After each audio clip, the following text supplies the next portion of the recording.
হে hello everyone, তোমরা সবাই কেমন আছো? আশা করি অনেক ভালো আছো। তোমাদের ভালোবাসায় আমি অনেক ভালো আছি। তো সকাল সকাল আবার একটা নতুন ব্লগ নিয়ে তোমাদের মধ্যে চলে আসলাম। সব কাজটা হয়ে গেছে, ঘরটার গোছানো, তারপর বিছনা গোটানো, রান্না বান্না, অল কাজ ডান কমপ্লিট। এখন শুধু ল্যাদ খাবো। এখন শুয়ে শুয়ে শুধু ল্যাদ খাবো, আর ভালো লাগছে না। আবার বৃষ্টি পড়ছে বাইরে। তো গাইস, আমার ব্লগটা দেখতে থাকো সকাল থেকে সন্ধ্যে পর্যন্ত আমি কী কী করি সেগুলোই। আর আজকে যে ব্লগটা দিয়েছি, তো সেই ব্লগটা অবশ্যই তোমরা গিয়ে দেখে আসবে। চো দেখতে থাকো। দেখো, এই যে আমি এখানে জামা কাপড়গুলো যা শুকিয়েছিল সব তুলে নিয়েছি। প্রায় তখন কটা বাজে, 11টা বাজে। তখন এই জামা কাপড়গুলো তুলে নিয়েছি। আর মানে বৃষ্টি পড়ছে, আজ সকাল থেকেই বেশ বৃষ্টি পড়ছে, এর জন্য আরও তাড়াতাড়ি তুলে নেওয়া। তো এর শুকিয়ে যখন গেছে, আমি যে তাহলে ভাঁজ করে রেখে দিই, একবারে জড়ো করে রাখলে দেখতে খারাপ লাগবে। তো সেই কারণে ভাঁজ করে রেখে দিচ্ছি। দেখো কতগুলো শাড়ি, আমি নিজে শাড়ি পরি না, এদিকে শাড়ি ভাঁজ করছি। তো এখানে আমার শাশুড়ির দুটো শাড়ি রয়েছে, ঠাকুমার শাড়ি রয়েছে। আর ওরা মানে শাড়ি এই দুদিন ধরে না একটু বৃষ্টি পড়ছে, তো জামা কাপড় ভিজাই ছিল, তো একটা একটা করে বের করেছে আর পরেছে, সেই কারণে একটু বেশি হয়ে গেছে। এই যা, তাও আমার শাশুড়ি বলছে আমার সব কটা সায়া ভিজে গেছে। আবার ঘর থেকে চোখের থেকে সায়া বের করে দিতে হলো, তারপর পরলো। নাহলে পরার সায়াও ছিল না, প্রায় প্রায় 3-4টে সায়া মনে হয় সব ভিজেই গেছে দুজনের মিলে। ঠাম্মারও আছে প্রায় 2-3টে সায়া, ঠাম্মাও পরে। তো এই কারণে, আর আমি তো নাইটি পরি, আমার তো কোনো টেনশান নেই শাড়ি সায়া ব্লাউজ নিয়ে। তো এই যা, তারপরে এই যে যার যার শাড়ি, যার যার জিনিস আমি তার ঘরে দিতে চলে গেছিলাম। এই যে মায়েরটা মায়ের ঘরে দিয়ে আসলাম, তারপরে এই যে ঠাকুমারটাও ভাঁজ করে নিচ্ছি, ঠাকুমারটা ঠাকুমার ঘরে দিয়ে আসবো। তো এক একজনেরটা এক এক রকম ভাগ করা আছে, তো যারটা যার ঘরে সেই ঘরে দিয়ে আসতে হয়, নাহলে খোঁজ করবে, হাত বাড়ালে পেয়েও যাবে, সেই কারণে। তো সবারটা মায়েরটা মায়ের ঘরে দিয়ে আসলাম, মানে রান্নাঘরে মা বাবু থাকে, তো রান্নাঘরে ধুয়ে এসেছি। আর ঠাকুমারটা ঠাকুমার ঘরে ধুতে গেছিলাম, এসে তারপরে আমি আমার একটা নাইটি ছিল নিয়ে আসলাম। নিয়ে এসে আমি আমার ওই চৌকির তলায়, মানে খাটের তলায় একটা গামলা আছে, তো ওটার মধ্যে আমি আমার জামা কাপড়গুলো রাখি, ওই যে রেখেও দিলাম। এবার চলো একটু ঘরটা ঝাড় দিয়ে দেওয়া যাক। সকালে একবার দিয়েছিলাম, তাও আবার এখন দিলাম, একটু জামা কাপড় গুছালাম, ধুলোবালি আসবে তাই আমি একটু দিয়ে দিলাম একবারে। ঘরে ধুলোবালি হয়, উঠোনে বালি না, তো ঘরটা খুবই বালি বালি হয়, দেখতেই পাচ্ছ কেমন ময়লা জমেছে। তারপর আজকে না ভিডিও করতে করতে আমার ফোন পড়ে গেছিলো গাইস। ভাঙেনি, কিচ্ছু হয়নি, কিন্তু পড়ে গেছিলো, তাও ভয় লাগে। এই যা, তারপর এই যে দেখো ঘরটা ভালো করে ঝাড় দিয়ে নিচ্ছি, বাইরেটাও ঝাড় দিয়ে নেবো, পুরো বাইরে পর্যন্ত ঝাড় দিয়ে নেবো। আর ঘরগুলো ঝাড় দেওয়া মোছা সব হয়ে গেছে প্রায়, শুধু আমার ঘরটাই বাকি ছিল, তাই আমি ঝাড় দিয়ে নিলাম। আর আজকে না সকাল সকাল পুরো রান্না বান্না সব কমপ্লিট হয়ে গেছে, মানে সকালে রান্নাও হয়ে গেছে। আজকে সকাল সকাল একবারে রান্না করে ফেলেছি, সারাদিনের রান্নাতে। তো রান্নার চিন্তা ভাবনা আজকে আর নেই। তো কী কী রান্না করেছি অবশ্যই তোমাদের সাথে শেয়ার করব। আর আজকে ভাবছি রাতের বেলা একটু ঘুগনি আর রুটি করব, তো সেটাও তোমাদের সাথে শেয়ার করব অবশ্যই।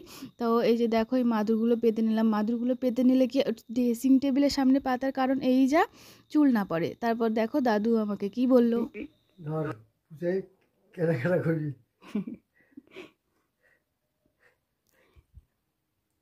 দাদু পুজোয় কেনাকাটা করার জন্য আমাকে 500 টাকা দিয়েছে একটা শাড়ি কেনার জন্য, অঞ্জলি দেওয়ার জন্য। এই ভিডিওটা আমি পিসিদের পাঠাবো, পিসিরা দেখবে। ঠিক আছে, পড়ুম। হয়েছে, খুশি তো? হ্যাঁ, পুজোয় আসলে সেই শাড়ি কিনবি। হলুদ কালারের শাড়ি কিনুম।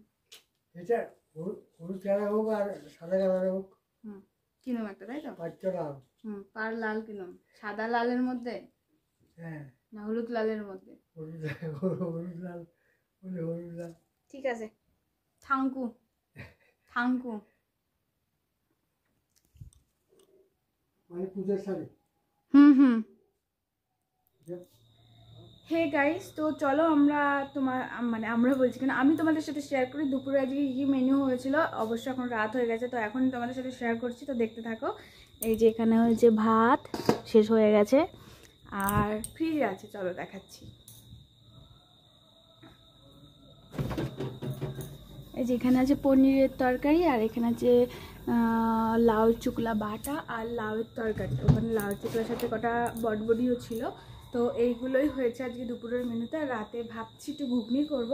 এই দেখো এর জন্য মটর ভিজাতে দিয়েছি, ঘরের মটর, খাঁটি মটর, কোনো ভেজাল নেই গাইস, দেখতে পাচ্ছ সুন্দর ভিজে গেছে।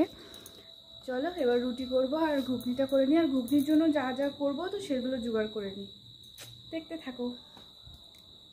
গেটটা খোলা রয়েছে, এখনই ব্যাং ঢুকে পড়বে, ব্যাং। বাইরের লাইট জ্বালাইনি এখনো, ঠাম্মা এসে বকা দেবে।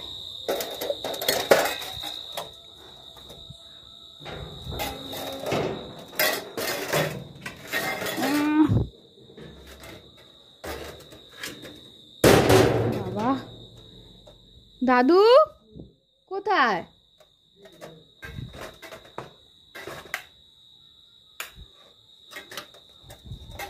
তো চলো গাইস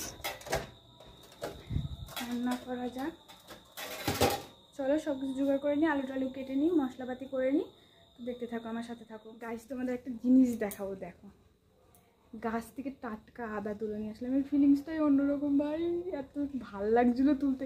আমি তুলিনি, শাশুড়ি তুলেছে। দেখো কি সুন্দর আদাগুলো, গাছের আদা। আর এই যে মিক্সারে আমার এখানে ভাজা মশলা রেডি। এবার একটু আদাটা পেস্ট করে নেবো, আদা আর পেঁয়াজ। তো দেখতে থাকো গাইস, আমার আলু কাটা হয়ে গেছে আর পেঁয়াজ আর আদা কাটাও হয়ে গেছে।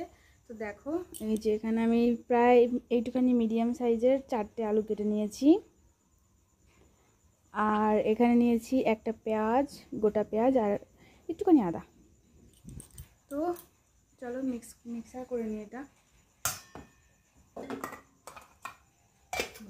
শ্যাম শ্যাম শ্যাম বলো রাধে রাধে রাধে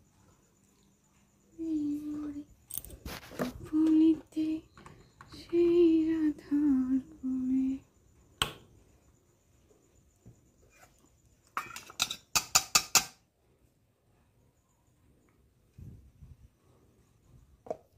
যে দেখো গাইস, আমি এদিকে আটাটা মেখে নিচ্ছি, রুটি করবো যেহেতু, তো সেই কারণে। আর এইদিকে এই যে মটর সেদ্ধ করতে দিয়ে দিয়েছি। আর এই যে আলু কাটা হয়ে গেছে, মশলা করা হয়ে গেছে। আর এই যে পেস্টটাও রেডি। তো দেখতে থাকো যে আমি রুটি আর ঘুগনি করব। তো সাথে থাকো, দেখতে থাকো গাইস। আমার রুটি করা হয়ে গেছে আর ঘুগনিটাও কমপ্লিট। তো কেমন হয়েছে অবশ্যই দেখে বলবে, দেখে তো বোঝা যায় না, তাও তোমরা বলবে যে আমার রুটিগুলো আর ঘুগনিটা কেমন হয়েছে। তো আজকে না আমি অনেকগুলো মটর নিয়ে নিয়েছিলাম, তারপর না ঠাম্মা অর্ধেক মটর তুলে রেখেছে, বলছে এত তরকারি কে খাবে, আমরা মানুষ অল্প কটা, তো অল্প করে রান্না করেছি। আর এই যে আমিও নিয়ে নিয়েছি, 2টো রুটি নিয়েছি আর এখানে ঘুগনি নিয়েছি, সুন্দর করে সাজিয়ে নিয়েছি। আর এইভাবে খেলে না পুরো দোকানের ঘুগনির মতনই লাগে, ঘরের তরকারি আর মনে হয় না যে একটা তরকারি করেছি। তো এই যে ভালোই হয়েছে খেতে, আমি নিজের রিভিউ নিজেই দিচ্ছি। তো আমি ভালো হলে ভালো বলি, খারাপ হলে নিজেই বলি যে আমি কী খারাপ জিনিস রান্না করেছি। তো এই যে ভালোই হয়েছে টুকটাক খেতে। তো লাস্টে অল্প একটু ছিল, আমার শ্বশুর শাশুড়ি কী করেছে জানি না, আমি তো খেয়ে চলে এসেছিলাম। যাই হোক, ভিডিওটা এখানে শেষ করছি গাইস। তো আবার চলে আসবো কালকে তোমাদের মধ্যে একটা নতুন ভিডিও নিয়ে, পাশে থেকো, সাথে থেকো।